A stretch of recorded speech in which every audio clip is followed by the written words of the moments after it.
pediatría. Hoy lo ideal es hoy hablar de lo que es sepsis en pediatría. Mi asesor para este tema fue el doctor Pablo Vázquez. Para empezar, pues digamos que tenemos que tratar de definirlo, contextualizarlo. Entonces, es un contexto histórico. Entonces, recordar pues que es sepsis. Para empezar, la sepsis deriva del griego sepsis, que para ese entonces hablaba de que era una descomposición de la materia orgánica en presencia de algunas bacterias. Más adelante Hipócrates iba describiendo que ese proceso era peligroso, que era doloroso, que descomponía la materia biológica, altamente mortal, y pues por muchos años se especuló mucho en el tratamiento, en qué hacer, qué no hacer, cómo definirla, y hasta el 1992, ya casi 20 años más o menos, pues se generó el primer consenso. Pero entonces realmente ¿cómo podemos definir sepsis? Recordar que sepsis es un síndrome, es un conjunto de muchas cosas que pues está ante una respuesta sistémica aumentada o anormal o severamente exagerada ante una noxa que probablemente es un agente infeccioso, y pues que tener en cuenta que se puede enmascarar con otro tipo de síndromes y presencia de otras variables fisiopatológicas, que realmente es lo que hace difícil la definición operativa de esto, y es lo que vamos a ver más adelante. Entonces, para definir, entonces a recordar que pues en 1992 se generó pues este primer consenso de sepsis, en lo cual definía que incluía un CIRS que se limita a uno o más de los signos, como taquicardia, frecuencia cardíaca elevada, taquipnea, alteración del recuento leucocitario mayor a 12.000 o menor a 4.000. Esto es, digamos que es para mirar una aproximación en adultos, y también describir la presencia de bandas o neutrófilos inmaduros, y se debían a cambios agudos en la línea de base en ausencia de otras causas de otras causas. Para aclarar un poquito, pues en pediatría lo hemos tratado durante mucho tiempo, vamos a ver más adelante, hemos tratado de contextualizarlo y aproximarlo como una temperatura alta o baja, alta mayor a 38,5, recordar que la hipotermia, la temperatura menor a 36 tampoco es un buen signo, asociado pues a taquicardia, descrito como mayor a desviaciones estándar, en ausencia de algún estímulo o medicación, que se mantenga durante 30 minutos a 4 horas, y la taquipnea también mayor a 2 desviaciones estándar de lo esperado para la edad. Ahorita vamos a ver los valores, y también se describía lo que era leucocitosis, más del 10% de formas inmaduras también, y pues el recuento leucocitario también lo describen por edad, que es más o menos esta tabla que se está mostrando acá, en la cual pues se describían los niños de 0 a 1 semana, de 1 semana a 1 mes, y de 2 a 5 años. Todos estos signos, en la presencia de uno o más, ya lo habíamos considerado como CIRS. Vamos a ver ahorita más adelante qué tan relevante es para los pacientes pediátricos generar y describir este tipo de CIRS, y qué tanta sensibilidad y especificidad tiene. Recordar que, pues bueno, en 1992, en ese entonces describían como sepsis grave una sepsis asociada a una disfunción orgánica e hipoperfusión, que se describía como una acidosis láctica, oliguria, alteración aguda del estado de conciencia. Ya el shock séptico, pues digamos que también describiéndolo como sepsis grave, era una hipotensión inducida por sepsis a pesar de una reanimación hídrica adecuada, junto con otras anomalías de hipoperfusión y disfunción orgánica, que era pues realmente en este contexto la disfunción era del órgano cardiovascular. Pero ya cuando aparecen todos estos, otra alteración de algunos otros órganos, se describe como disfunción orgánica múltiple, que es todo lo anterior más un continuo de otras fallas orgánicas descritas y que se deben explorar. En cuanto a la epidemiología, pues la prevalencia de sepsis grave ha oscilado alrededor de un 8,2%, y pues en Europa es un poco más bajo. Sin embargo, en países de estrato bajo, como en África, en algunas zonas vulnerables de Sudamérica y de Asia, pues se aumenta hasta un 23%, y la mortalidad oscila entre 9 y un 20% dependiendo de muchas variables. Entonces hay unas intervenciones sencillas como lo que es la inmunización, los suplementos vitamínicos, un adecuado estado nutricional de los pacientes pediátricos, una hidratación, inotrópicos en cuanto se presente. Entonces eso va a influir realmente en la mortalidad, y pues realmente se asocia que esta mortalidad depende mucho de los recursos económicos del país, la adherencia a guías y los parámetros y las intervenciones que se hagan de una manera temprana o tardía. Pues a nivel mundial, pues ha sido un reto realmente poder evaluar qué tantos casos se han desarrollado, y hay múltiples estudios, pero pues digamos que puede oscilar entre aproximadamente 100.000 casos por año y 181 casos en algún hospital por cada 100.000 pacientes año, y una mortalidad que, lo que les decía, es variable dependiendo de muchos contextos, la localización, los recursos del hospital. Y bueno, y también la mortalidad, como les decía, puede variar de un 9 a un 20%. Ahora, hacia el 2017 se intentaron compilar muchos datos epidemiológicos y estadísticos en que pues se estima que alrededor de 49 millones de pacientes habían presentado este síndrome, 11 millones de muertes por sepsis como tal, la mortalidad como ya les venía mencionando, y en 1990 pues se había descrito que la incidencia había bajado, que la mortalidad pues había bajado pero con cierta variabilidad, y pues realmente eso depende de muchos contextos históricos, también muchos tipos de contextos políticos que describían o no una adecuada asistencia al servicio de salud.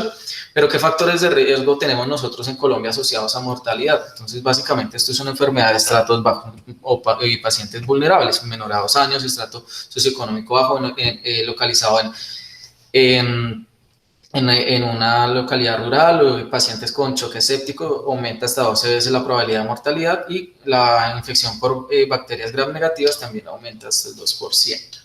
Entonces, hacia el año 2001 se generó un segundo consenso que pues era el sepsis 2, entre el 2001 y el 2003 se comenzó a implementar, en donde se empezó a describir que el CIRS no era unos criterios tan específicos y que esa clínica no era tan suficiente como para poder determinar si un paciente estaba en sepsis o no. Pues también se intentaban describir que se necesitaban patrones bioquímicos que parecían haber sido más promisorios hacia el futuro, y se había logrado una adecuada intervención según estos patrones de paraclínicos, pero en este momento pues la evidencia ha sido muy controversial.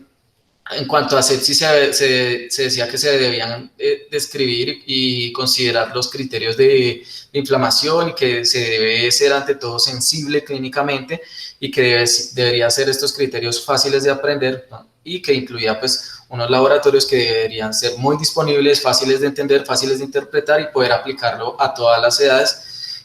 Adicional a eso, pues se describía que pues estos procesos infecciosos patológicos pues teníamos que tener en cuenta estas variables y toda esta interacción infecciosa que está en los tejidos, los líquidos, también en tener en cuenta, tratar de enfocar al paciente según la epidemiología y los microorganismos patogénicos en nuestro paciente para poder enfocarlo de una manera más precisa.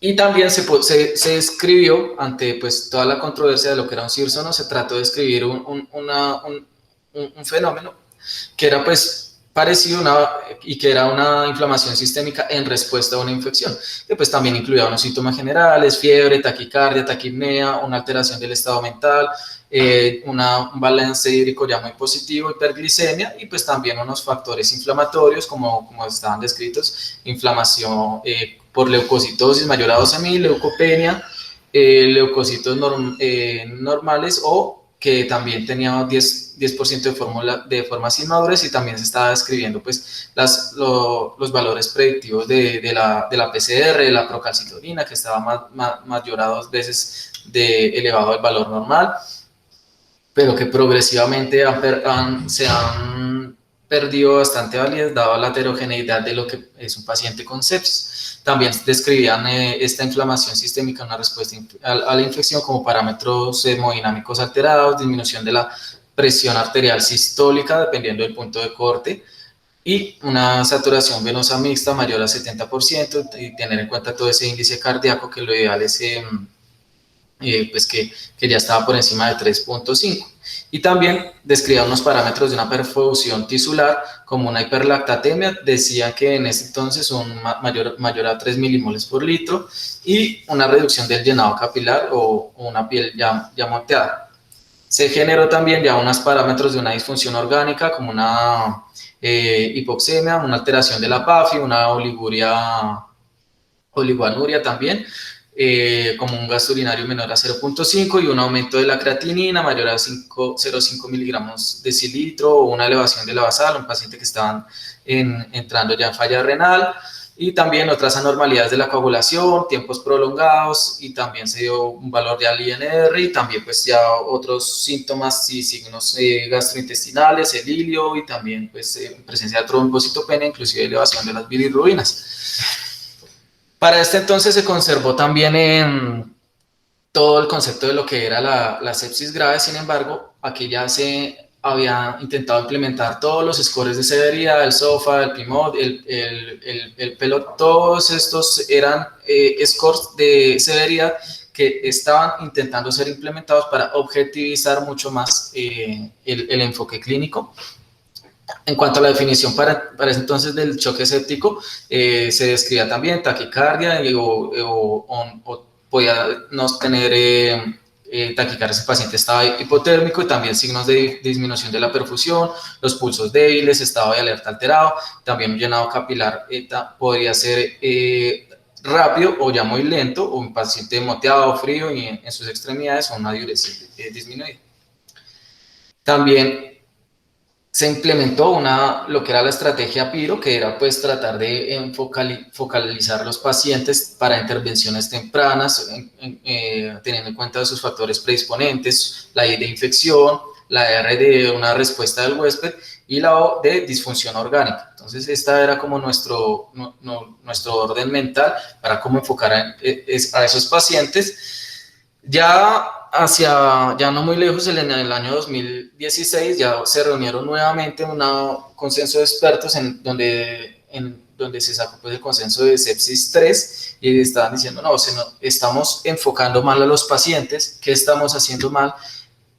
Dentro de las primeras conclusiones se estaban diciendo que pues, se estaba dando mucha prioridad y mucho énfasis a los síntomas inflamatorios, a la inflamación, y pues no se estaban teniendo en cuenta toda esa heterogeneidad de los individuos porque pues cada paciente tenía ciertas variantes que no siempre le generaban todo este factor de CIRS o esta respuesta inflamatoria y dependía mucho de esta señalización molecular, también no se había validado mucho como tal ninguna escala y pues no había una definición y ahorita tampoco la de una definición operativa clara, pero pues, se reunieron a discutir sobre eso y pues concluyeron que se necesitaban unos criterios que incluyeran todos los elementos que dependían mucho de lo que era el huésped, la infección, el daño orgánico, que deberían ser fáciles, disponibles y que también deberían ser aplicables a toda la población y también pues debía haber escalas pues validables y pues tenía que también haber una prevención en ambientes prehospitalarios, en el enfoque en urgencias y pues como tal en hospital y en las UCIs. Entonces, ¿qué se dijo en el 2016? Pues que ese CIR, que dos o más criterios no ayudaba mucho, que solo reflejaba la inflamación, que lógicamente era una respuesta natural al daño de un agente infeccioso, que adicional a eso no implicaba que el paciente estuviera inestable o que estuviera presentando una respuesta más allá de lo normal, pacientes que se pueden estar defendiendo, hacer CIRS y no tener, pues, digamos, tanto compromiso, y muchos pacientes hospitalizados habían, digamos, por sepsis, o muchos pacientes hospitalizados que no tenían sepsis como tal, estaban presentando este CIRS. Aproximadamente 1 de cada 8 pacientes con infección y falla orgánica, pues digamos que no la tenían porque se sospechaba que o ya había gastado todas sus reservas inflamatorias, todo su proceso de defensa, o simplemente era un paciente que no estaba con una predisposición a generar este síndrome. Entonces ahí ya descubrieron que pues estaban teniendo problemas, sobre todo en la aproximación diagnóstica. También pues se describió que la disfunción orgánica debía ser objetivizada.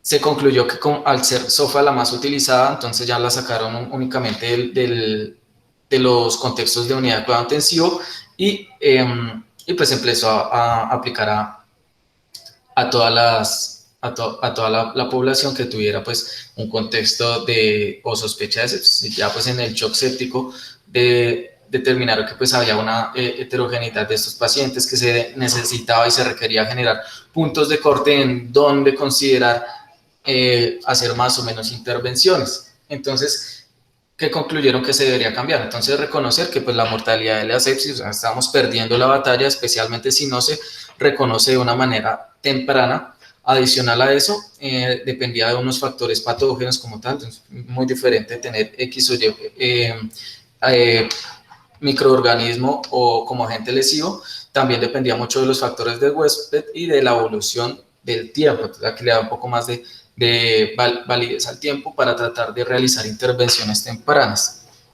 Y pues recordar que pues, lo que diferenciaba la sepsis a una infección, una respuesta a de cualquier huésped de nuestros pacientes, que ya estaba ya un poco más desregulada y que ya presentaba disfunción orgánica. Entonces aquí como que trataron de generar un poco, irse un poco más hacia abajo del escalón y pues lo que ya antes se considera como un choque séptico, estaban tratando de definirlo como una disfunción orgánica, y pues ya la disfunción orgánica inducida por sepsis es que pueda estar oculta, entonces ya lo discriminaban en unos parámetros un poco más altos. Entonces,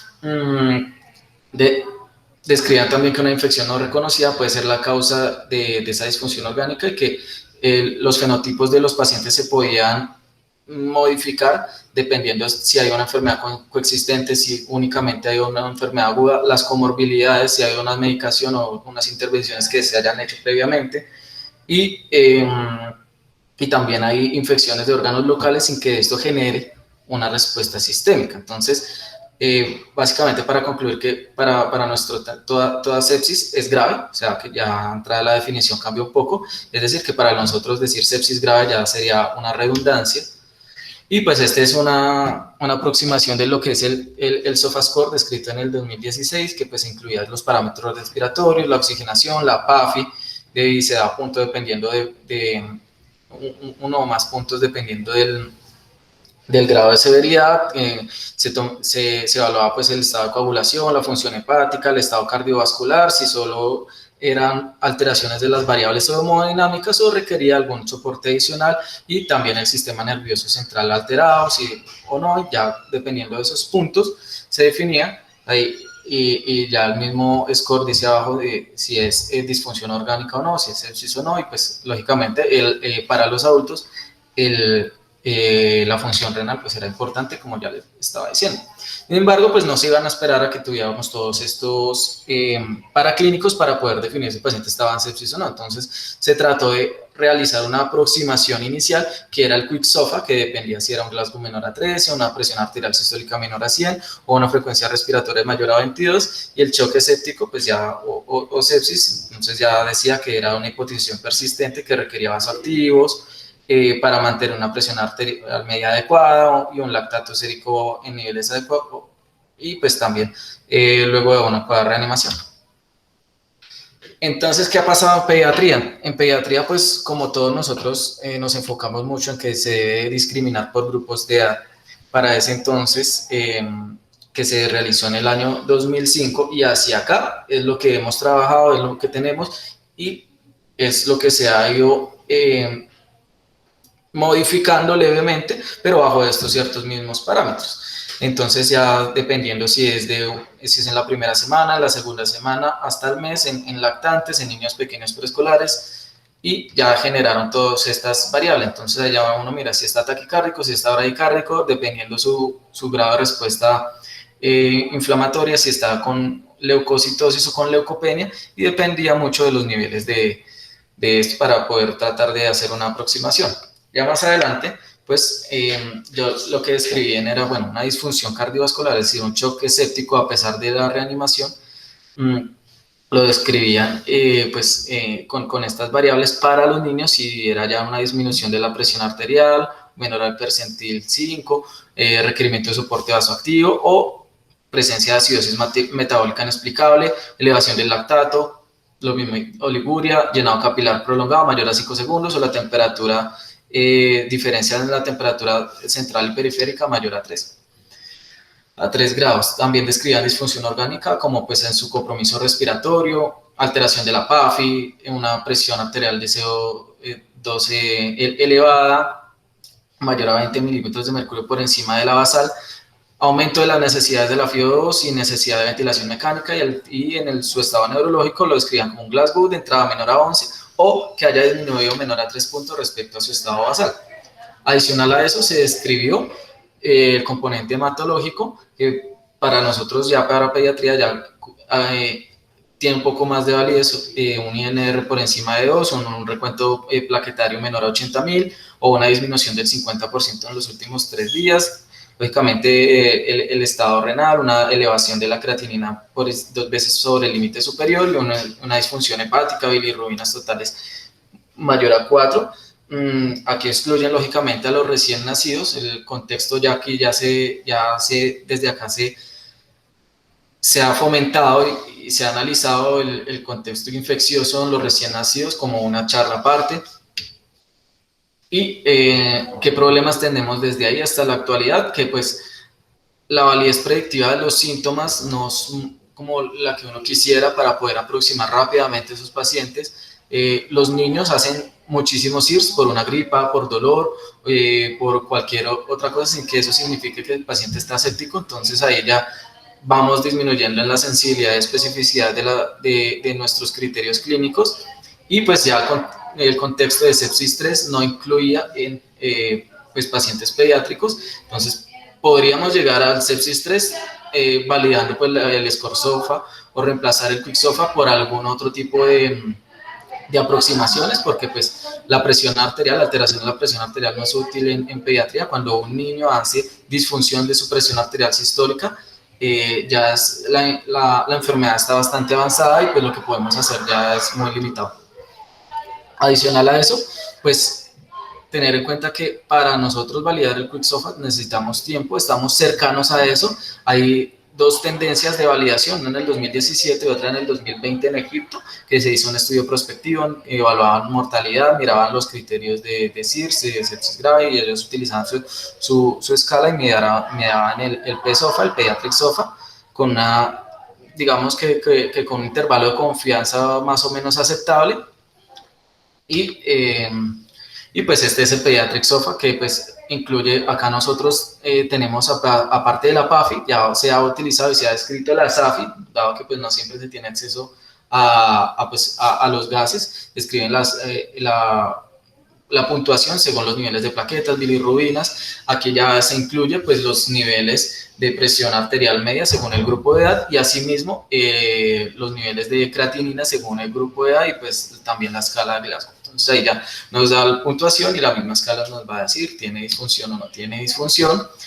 En resumen, digamos que la aproximación, porque son ya digamos muchos datos, la aproximación debería hacerse clínica. Todos los pediatras lo han hecho siempre de una manera clínica, solo que no ha habido como una validación de los criterios clínicos o no, y por eso se trata de objetivizar, aunque pues la experticia clínica también juega un papel importante en la identificación temprana de la sepsis. Entonces se describe sepsis como infección, taquipnea, taquicardia, cambios en la conducta, o también un shock séptico como una infección más taquicardia. También hay signos de hipoperfusión, un shock séptico que podía estar compensado o descompensado dependiendo de las variables, si tenía una tensión arterial normal, una tensión arterial pues baja o hipotensiva. Y pues bueno, hasta aquí, eso sería lo que es la definición, para pues dejarles el mensaje que ha sido muy controversial, que pues el juicio clínico juega un papel muy importante, y lógicamente hasta acá nosotros ya vamos infiriendo que se debe implementar protocolos institucionales, aumentar la sensibilidad diagnóstica, aumentar el ojo clínico. Y para hablar un poco de lo que es la fisiopatología, La fisiopatología de la sepsis, digamos que va mucho en cuanto al reconocimiento de esos patógenos, esos lipopolisacáridos y esa relación del antígeno anticuerpo que tienen los microorganismos con nosotros, y también los receptores de reconocimiento, estos light receptor, todos estos van a desencadenar una respuesta inflamatoria mayor o menor, dependiendo de quién, del huésped, y pues hay una disregulación, una activación del sistema inmune, en donde se va a generar toda esa fagocitosis, una proliferación celular, todos esos mecanismos de defensa innatos y adaptativos que genera la inmunidad de nuestros pacientes, y se genera una producción, digamos, aumentada de citoquinas que van dirigidos a matar el agente lesivo. Y cuando este proceso hay un desbalance, una irregulación en la cual no hay una compensación adecuada del sistema, pues se podría generar una sepsis. Entonces, hay varios paradigmas. Un paradigma que es el proinflamatorio, que llamamos CIRS, pero también hay un paradigma antiinflamatorio, que es el CARS, y un paradigma de inmunosupresión. Ellos entre los tres pueden actuar, pueden interactuar el antiinflamatorio con el inflamatorio, más con una disregulación más hacia el CIRS o menos hacia el CIRS, y también la inmunosupresión. Entonces, estas tres variables, al actuar entre sí, nos podrían inferir que hay una alta heterogeneidad, y por eso la clínica de los pacientes no va a ser siempre la misma. También pues está descrito toda esta elevación de las citoquinas, el factor de necrosis tumoral alfa, en que se puede ver elevado en pacientes con shock, en un estado proinflamatorio exagerado, se ve elevado también de manera temprana, y también se podría ver en esos pacientes que tienen un fenotipo de CIRS que tiende hacia una coagulación exagerada, y también digamos que porque pues per se el factor de necrosis tumoral alfa genera una disregulación en la adhesión endotelial. También están descritas la interleucina 1 beta, 6, 10, que están en relación con todo este proceso del factor de necrosis. También se elevan de alguna manera temprana, se han intentado utilizar como biomarcadores, dada la no disponibilidad tan eficaz, pues se han dejado como desde un proceso, desde un contexto fisiopatológico y académico. Recordar pues que todas estas moléculas de adhesión pues van a generar una infiltración de los leucocitos al tejido, se van a activar todos esos procesos de citoquinas, selectinas endoteliales, y va a aumentar los niveles de óxido nítrico que al inducirse a nivel vascular genera un poco más de respuesta proinflamatoria, es un poco más vasodilatador, para adicionales depresor miocárdico, es mucho más oxidante, lo que hace que se aumente y se afecte la perfusión, se altere la perfusión tisular mitocondrial, y pues se genere un daño ya de tejido que puede ser en muchas ocasiones irreversible, y pues ya finalmente lo que es las cascadas de coagulación vinculadas a inflamación, a disfunciones endoteliales, coagulación intravascular diseminada, en los que pues ya juegan un papel importante lo que es la proteína C y pues el ADAMS13, para mirar qué tan disregulado está o qué tan afectado está el sistema de coagulación. Ahora, en el contexto de choque, entonces recordar que el choque es una incapacidad del organismo para aportar oxígeno, nutrientes y satisfacer las necesidades de demandas metabólicas de estos órganos o tejidos, dado que pues, o sea, los tejidos tienen una alta demanda y una oferta que puede ser menor o similar, y esto puede generar pues toda esta disfunción, estos procesos sistémicos que nosotros vemos clínicamente. Y este proceso no se ha descrito en qué momento deja de ser reversible a volverse irreversible, y ahí es donde el paciente ya entra en una hipoxia sostenida, una falla multiorgánica, y todo este proceso de hipoxia, hipoxémica, y también alteración metabólica, pues va a generar la muerte. Hay una aproximación también fisiopatológica del choque séptico que nos ayuda mucho a aproximarnos y a enfocar a los pacientes, si es el choque, si está frío, si está caliente. Básicamente el choque frío se da por un aumento de la resistencia vascular periférica, una disminución del gasto cardíaco, en donde pues se va a ver reflejado en los pacientes con extremidades frías, el paciente se ve moteado, se ve cianótico, tiene un llenado capilar lento, mayor a 2 segundos, tiene una frecuencia cardíaca, por lo general tiende a ser taquicardia. Cuando llevamos bradicardia son en estadios finales, un paciente que no se está compensando adecuadamente. Los pulsos pueden ser débiles, a diferencia entre los centrales y los periféricos, y la presión del pulso está disminuida. Ahora, por el otro lado, cuando el choque es caliente, digamos que al contrario, hay una disminución de la resistencia vascular periférica y un aumento del gasto cardíaco. Entonces el paciente se va a ver robicundo, un poco más descrito como tóxico, caliente, las mucosas secas, y pues esa piel enrojecida termina como el flushing, y pues un llenado capilar que ya es muy rápido, que se llama flash capilar, que el paciente se ve ya y se siente mucho más caliente. Ellos hacen realmente más taquicardia, unos pulsos que realmente son saltones y pues una presión de pulso aumentada. Entonces, desde el punto de vista conceptual es muy, digamos, muy, muy discriminativo uno del otro. Sin embargo, no todos los pacientes se comportan más de un lado o más del otro. Hay pacientes que realmente es difícil dilucidar si es un choque frío, un choque caliente, o es un choque caliente que está pasando a ser choque frío, dependiendo de su evolución. Entonces, nosotros tenemos que realizar, pues, como en adultos se hacía un quick SOFA. Nuestro quick SOFA realmente para pediatría es esa aproximación al choque séptico como un triángulo de aproximación. Vamos a ver el aspecto del paciente, la circulación, la respiración. Con esas 3 variables ya miramos si hay alguna alterada, si están 2 o las 3 alteradas, qué tan delicado está el paciente o qué tanta respuesta podemos hacer. Están las 3 alteradas, pues lógicamente es un paciente que está en estado de reanimación, inclusive puede estar en paro cardíaco. Adicional a eso, está escrito una semiología sistematizada en el paciente crítico, que es el sample, que se describe los síntomas, si el paciente tiene alergias, qué medicamentos tiene, qué medicamentos toma, la PD de pasado médico o previos, también lo describen en inglés, L de la última comida y la E de unos eventos previos a la emergencia. Entonces, todo esto lo escribimos en la historia clínica, y pues ahí ya miramos a ver si el paciente tiene algunos factores de riesgo, alguna noxa de contagio, si está vacunado, si tiene historias de viajes en los últimos 6 meses, vacunación, etc. Entonces, para el manejo del shock séptico se ha descrito unas metas mentales que debemos tener nosotros, que pues realmente son pues optimizar el contenido de oxígeno en la sangre, mejorar el volumen y la distribución del gasto cardíaco, reducción de la demanda de oxígeno. Entonces se logra pues tranquilizando al paciente, tratando de disminuir las demandas metabólicas que tiene, mejorando el dolor, y pues básicamente esas son, digamos, las primeras metas. Pero pues esto lo logramos como tener una vía aérea permeable, un acceso vascular, reanimación con líquidos. La reanimación con líquidos es controversial o no en el contexto de utilizar bolos o no bolos, entonces ya lo vamos a ver más adelante. Monitorizar lógicamente al paciente y reevaluar al paciente. Cada intervención que se le haga tiene que ser reevaluado frecuentemente. En eso está el éxito de la reanimación o no, porque puede hacernos avanzar en el tratamiento mental, en el esquema mental que ya tenemos, o más bien replantearnos y poder retroceder un paso y poder reorientar a los pacientes. Entonces, eso es importante. El último punto, que la reevaluación debe ser frecuente.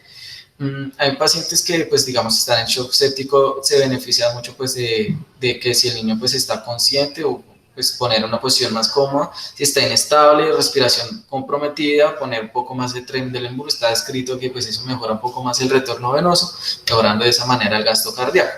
Este es un algoritmo que lo vamos a desglosar con el último artículo que sacó pues la revista de cuidado crítico pediátrico, en el cual pues hay muchas variables que tener en cuenta, pero eso se dan unos pasos iniciales. Lo puse porque es realmente muy sencillo, muy ameno, y pues realmente mirar el estado mental, la perfusión, administrar oxígeno, mirar si el paciente requiere soporte ventilatorio o no, lógicamente tener un acceso vascular y tener en cuenta todo, pues tomar los gases, el lactato, la glucometría. Realmente en algunas escuelas dicen que la glucometría es casi que el sexto signo vital, no porque así lo sea, sino porque realmente nos debe importar mucho el estado metabólico del paciente. El calcio ha cogido alguno que pues en algunos estados de gasimetría se están descritos, ya tenemos niveles de calcio. Tomar cultivos de manera temprana y pues tomar el hemograma, pues todos los laboratorios para poder discriminar si hay una disfunción orgánica o no. Todo esto se debe hacer en la primera hora.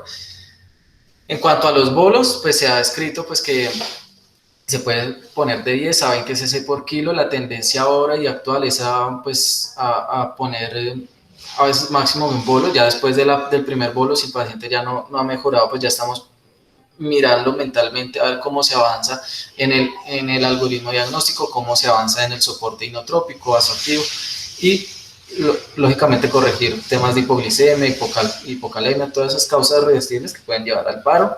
Administrar la primera dosis de antibiótico inmediatamente apenas nosotros reconozcamos el choque, sin dudarlo, esto impacta severamente en la mortalidad. Y pues como les decía, uno ya va solicitando mirar el vasopresor, va haciendo cálculos de si lo requiere o no, para en el momento que nosotros pensemos que el paciente sí necesita este soporte vasopresor, ya esté listo. Hay unas, digamos, controversia en la dosis de hidrocortisona o no, y pues en mirar a ver si el paciente requiere un acceso vascular un poco más avanzado o no. Ya miramos a ver si el paciente responde a líquidos o no. Si responde a líquidos, pues ya tenemos que monitorizar, tratar de manejar, identificar la infección, enfocar al paciente en cultivos de qué, pues de lo que necesite, de lo que estemos sospechando. No siempre es necesario realizar cultivos de todo. El paciente mismo, la clínica nos va diciendo. Y pues los vasoactivos, ya más adelante hay descrito qué utilizar: adrenalina, noradrenalina, dopamina, dependiendo el tipo de choque. Este artículo pues realmente describe un poco de lo que hablábamos de los líquidos. Es un artículo realizado en África, en estos pacientes, en estos países, Uganda, Kenia, Tanzania, en donde trataban de describir qué tanto impacto tenía la boloterapia, como dicen, o la fluidoterapia realmente un poco más obsesiva en niños con hipotensión severa. Y pues la dosis era de 20 a 40 cc por kilo, por eso es un poco más discutido, en el sentido en que pues dicen que pues tal vez se exageraba un poco más en la dosis de líquidos, y pues miraban también utilizar albúmina, bolos de solución salina, mirar a ver, y lo que concluyeron ellos es que realmente que los bolos de líquidos aumentaron significativamente la mortalidad a las 48 horas en niños críticamente enfermos, y la perfusión pues se veía deficiente en países con recursos limitados, etcétera. Un artículo ampliamente criticado digamos, por la metodología, por las dosis. Sin embargo, es el punto de partida de muchas escuelas para mirar, o por lo menos decir, venga, estamos poniendo mucho líquido o estamos bien. Entonces ahí ya la tendencia estaba en mirar si realmente se necesita o no. Digamos que ya dependiendo del paciente, de la clínica, por lo general se recomienda, muchos dicen que pues en general la adrenalina, la noradrenalina, digamos, en niños con shock séptico, digamos, no hay una recomendación para infusión vasoactiva de primera línea en niños, o sea, como entrar con el vasoactivo de una vez. Hay unas escuelas que dicen que primero la fluidoterapia, después mirar a ver el shock vasoactivo, así como el manejo vasoactivo, como se mostraba en el algoritmo. Y también describían pues otras alternativas, dopamina, avanzar. El paciente sí necesitaba pues vasopresina, y pues se concluyó básicamente que la adrenalina a veces es como la más disponible, la que tiene una adecuada respuesta. Entonces sería a veces como una lección. Digamos que ya para finalizar, recordar que pues el año pasado salió el Surviving Sepsis, ya dirigido a población pediátrica, en el cual pues se generaban muchas recomendaciones para entender. Digamos que es un artículo que se recomienda mucho leer para entender pues las recomendaciones o no. Sin embargo, a manera concepto personal, ya cuando uno lee, ellos digamos que infieren mucho conocimiento previo de todo lo que hemos hablado, de la historia, que es el sepsis 3, la disfunción orgánica, etc. Entonces, ellos generan una serie de recomendaciones, dentro de las cuales digamos que las primeras 6 recomendaciones son fundamentales. La primera, dicen que implementar una estrategia de tamizaje adaptada al contexto y los recursos, y que sea sistemática. Está bien visto como un punto de buena práctica, que tiene un adecuado aporte al desenlace de los pacientes, y pues digamos que lo que hay son muchas propuestas para poder realizar este tamizaje. También menciono mucho pues, que cada institución debería tener su protocolo, su algoritmo diagnóstico. Esto realmente sí debería protocolizarse para influir realmente en los pacientes. Lo otro que mencionan en el lactato, digamos que no hay evidencia, sin embargo nosotros lo usamos, lo difícil es mirar el umbral, si es 2, si es 4, pero pues es una práctica que se ha venido utilizando, no tiene suficiente evidencia clínica, pero también a manera personal pienso que a veces sí va mostrando la mejoría clínica y paraclínica de los pacientes. Como les decía, los protocolos, ellos insisten mucho en el tema de los protocolos como un punto de buena práctica, pero pues también se describe que no es claro cuál protocolo. Un punto de muy buena práctica describen que tomar en los cultivos y que pues esto se debe enfocar según la clínica del paciente, cuáles. Fundamental este quinto punto, el antibiótico de primera línea en la primera hora, que tiene que ser de amplio espectro, digamos que está muy recomendado, sobre todo en pacientes con choque séptico. Digamos que hay otros tips que dicen que el retraso en el antibiótico, que ya después de 3 horas, pues realmente esa evidencia muy baja en adultos, pero pues para nosotros tener en cuenta que lo que va a impactar directamente en la mortalidad es el inicio temprano de antibiótico terapia de amplio espectro. Entonces, ¿cuál antibiótico?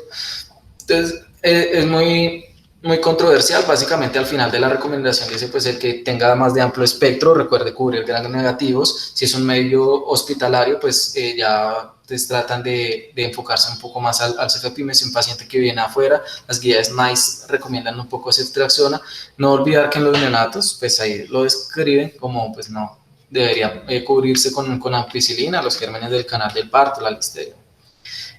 Si es un paciente con clínica abdominal, podría ser una buena opción la piperacilina tazobactam. Recordar siempre que el paciente que se ve tóxico, séptico, pensar siempre en cubrir el estafilococo aureus meticilino resistente o el neumococo resistente con vancomicina. También en cuanto a la antibiótico-terapia, pues sugieren como punto de buena práctica, pues ir enfocados al cultivo, a qué microorganismo probablemente sea. Los cultivos yo sé que se demoran, pero pues debería uno poder enfocar pues la bacteria y pruebas preliminares del tipo de bacteria, catalasa, coagulasa, para poder identificar y poder direccionar más el manejo antibiótico. ¿Cuándo suspender el antibiótico? Pues dicen que si los cultivos van negativos a las 48 horas, muchos cultivos salen negativos. No quiere decir que se suspende inmediatamente, pero sí por lo menos reevaluar si el paciente se necesita los 2 antibióticos, uno solo, para esas 48 horas después del inicio de ese antibiótico, deberíamos tener ya algunas respuestas paraclínicas para poder reevaluar nuestro tratamiento. No recomiendan el antibiótico sinérgico, una evidencia muy baja. Dicen que no mejora la mortalidad a corto plazo. La múltiple antibiótico-terapia dice que pues, probablemente se pueda utilizar en pacientes que tengan un compromiso inmune, en que sean patógenos resistentes a múltiples fármacos, pero pues digamos la evidencia tampoco es concluyente.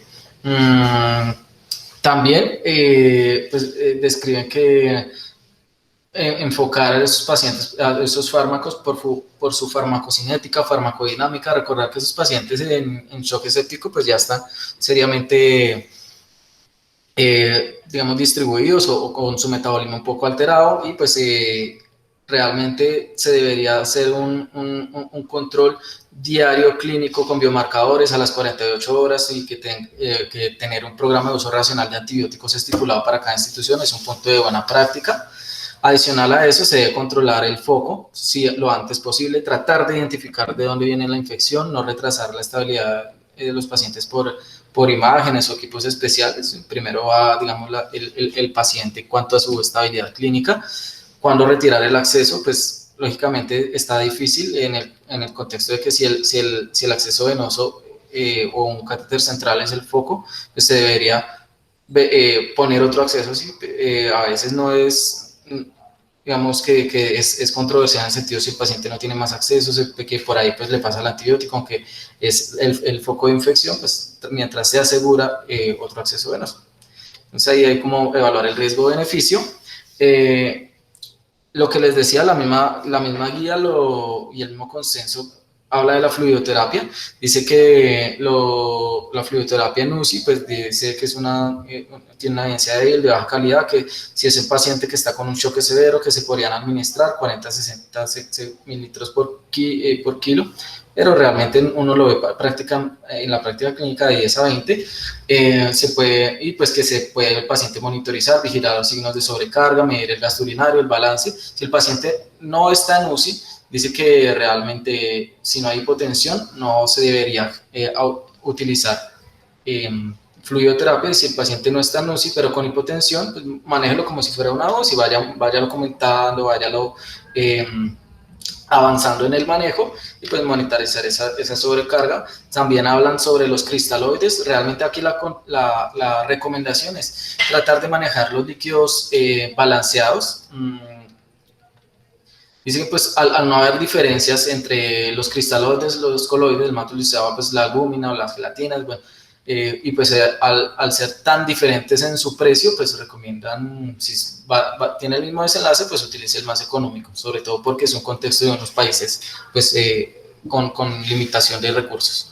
También pues se recomienda cómo monitorizar la PAM, cómo se debería puntuar y pues enfocar nosotros en nuestros percentiles de la presión arterial media, mirar si en las medidas de calor o frío o hacer esas medidas de hipotermia. Realmente no lo recomiendan, pero se sugieren algunos tipos de choque. Las recomendaciones de monitoría avanzada se sugieren si el paciente, su clínica lo permite, su estabilidad lo permite, en pacientes que han cursado con choque grave, que ya están un poquito más estables, debería monitorizarse su función miocárdica y pues su índice de respuesta a fluidos, seguimiento con saturación venosa. Hablan muy claramente acerca de los vasoactivos que debíamos utilizar. La mejor evidencia hacia el soporte está a favor de la adrenalina, seguida de la noradrenalina. Ya las últimas, digamos, no recomienda mucho pues, utilizar pues ya medidas un poco más avanzadas. Importante que dice que inicialmente todos se podrían administrar por catéter venoso periférico. Si hay un central se puede utilizar, pero el no tener un acceso venoso central no debería retrasar el inicio del soporte vasoactivo. Lo que les decía, la vasopresina realmente no concluye mucho. Dice que pues se podría utilizar cuando las dosis de los otros vasoactivos pues ya está alta, podría adicionar, o si no, el dilatadores no lo recomienda como tal. Adicional a eso, pues la ventilación, siempre que el paciente pueda soportar una respiración fisiológica bajo sus propios medios, se recomienda utilizarlo. Ya el paciente clínicamente se ve inestable desde su punto de vista respiratorio, pues se debería pues avanzar en esta vía.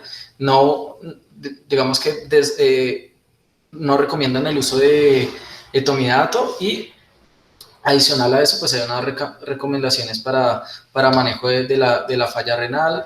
También recomiendan, dice que si el paciente está estable, no se beneficia de corticoide.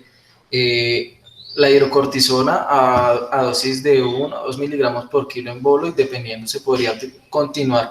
Si no es un paciente que no va a responder no ha respondido a fluidoterapia, a vasoactivos, se podría utilizar como medida, pero pues la evidencia no es muy contundente. Si el paciente está inestable y ya ha atravesado pues todos estos manejos, se podría recomendar.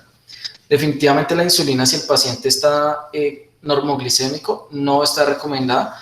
Si el paciente está ya hiperglicémico con unos niveles por encima de 180, aunque no la recomiendan, pues digamos que esto se ha utilizado en adultos, pero en niños hay evidencia muy pobre.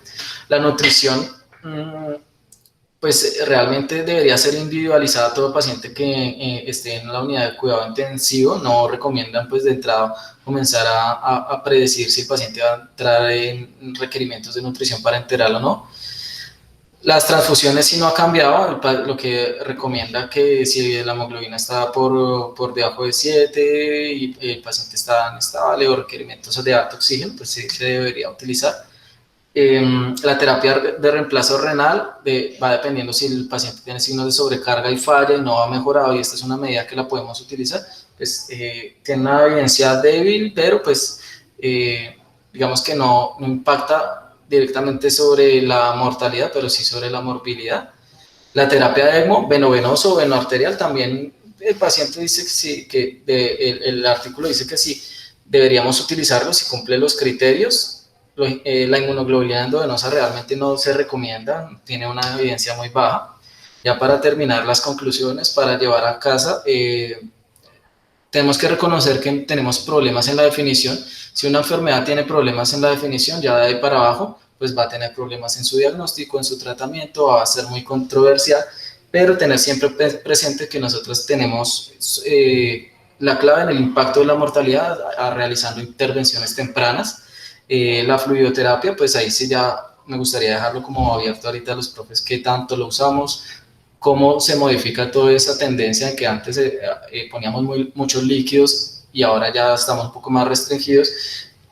Otra conclusión que me parecía importante es el antibiótico, iniciarlo temprano, pero reevaluarlo si vamos bien, si necesitamos subirnos o bajarnos, y estar pendientes mucho del triángulo de aproximación que nos ayuda mucho, y reconocer que pues se necesita un consenso actual. Llevamos 15 años en casi los mismos parámetros, y que pues necesitamos, como les decía, protocolos realmente institucionalizados que impactarán sobre la mortalidad. Ya, esto no es lo que les traía.